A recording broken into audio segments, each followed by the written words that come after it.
Hier, la ville de Fria faisait rêver. Aujourd'hui, ce rêve a laissé place à un mal-vivre qui ne dit pas son nom. Ce n'est pas maintenant que Fria a commencé à travailler. Ça fait longtemps qu'on travaille ici. Mais on n'a pas subi de tels dégâts depuis longtemps. C'est à l'arrivée de ces Russes qu'on subit des dégâts comme ça là. Il faudra qu'on mette fin à ça. Nous ne sommes pas contre les Russes eux-mêmes. Nous ne sommes pas contre la collaboration avec les Russes. Chacun gagne son intérêt. Mais nous sommes contre leur négligence et leur réticence par rapport à la descente de cette alumine. Une envolée de poudre envahit les habitations, les plantes et les potagers. L'environnement est impacté. La principale victime, l'homme. D'abord, sur la vie des hommes, cela se ressent sur la santé en ce qui concerne la respiration. Aussi, pour les animaux même qui broutent les herbes et qui boivent de l'eau des marigots qui sont pollués par, n'est-ce pas, ce phénomène. Les plantes également ressentent ça. Et cela aussi, tout cela concourt, n'est-ce pas, à la mauvaise vie de l'homme, puisque c'est l'homme qui consomme tout ça là, qui utilise tout ça là. Ça sent mauvais. Les autorités se mobilisent. 3 départements ministériels se retrouvent au bureau du préfet. Une seule phrase suffit pour décrire le dégoût, la colère et l'indignation des populations de Fria. Pour eux, jusqu'ici, c'est Alpha qui est là. Parce que c'est lui qui les a donné tout le privilège. Quand il est venu pour le lancement de l'usine, là, le DGA voulait parler, il est plus avec ce gars, il est au sol, il a dit descends. Partez à la rencontre des citoyens, vous comprendrez davantage le désespoir qui hante les esprits. S'ils ont payé l'usine, ils n'ont pas payé la population de Fria. Ils n'ont pas payé les mines. Ils ont payé l'usine, ils n'ont qu'à régler ça avec l'État ou bien arracher l'usine à partir et coller la paix à la population de Fria. C'est ce que nous leur demandons. Nous voulons la paix. Il ne faut pas qu'ils viennent et qu'ils s'entêtent à nous donner la maladie. Parce que la poudre là, ça rend tout le monde malade. Les véhicules, tout est saturé. Donc nous ne voulons pas ça. Nous voulons qu'on mette fin à ça. Si l'usine est vendue, ils savent que l'usine est vendue, ils ne peuvent pas travailler avec la population. Ils n'ont qu'à arracher leur usine et partir et laisser notre population et notre terre ici.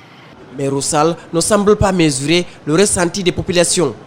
Après tout, ils n'ont pas senti le vent du changement. Pour eux, jusqu'ici, c'est Alpha qui est là. Le préfet a raison, car la mission composée des ministères de la Santé, des Mines et de l'Environnement a été bloquée. Il a fallu que Conakry soit averti et que Moscou donne son aval pour que la mission puisse enfin accéder à l'usine. Malgré tout, le chef de la mission est obligé de sortir des muscles pour se faire accepter, enfin, se faire comprendre. Nous sommes au niveau de la calcination. Vous allez nous permettre, sans aller sous les installations, mais de descendre. On ne peut pas rester enfermé comme ça. On va descendre. Ceux-là qui ne connaissent pas ici, ils vont voir. Si c'est la calcination, c'est ici qu'il y a la fuite. Et voilà ce qu'on est en train de remplacer. On ne peut pas être confiné dans la voiture comme ça. Permettez-nous de descendre, nous sommes à la calcination. Permettez les gens de descendre, ce ne reste que pour 5 minutes. La réunion se tient dans une salle somptueuse. Un dialogue de sourds commence, des exigences sont faites et des promesses tenues. La suite du film, c'est quand les interviews ont commencé. Interdiction formelle. Nous avons complètement changé 2 broyeurs que vous voyez en service.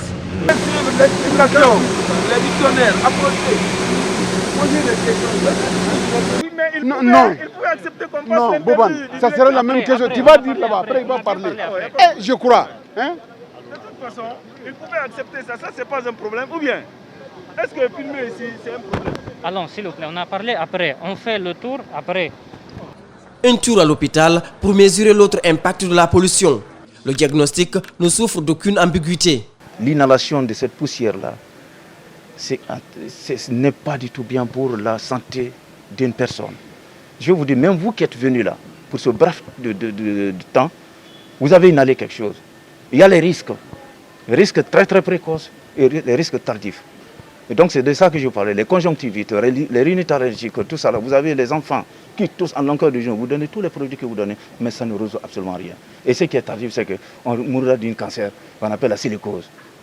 Roussal, c'est aussi et surtout l'exploitation et le mauvais traitement du personnel. C'est du moins le témoignage de ce médecin visiblement dégoûté. Qui nous a donné 1,5 million, les médecins, les infirmiers, 1 million. Et comment est-ce qu'on donne ça? C'est après chaque 2 semaines, vous avez 750 000 et c'est comme ça qu'on nous paye. Et en nous mettant dans les contraintes de jamais vu.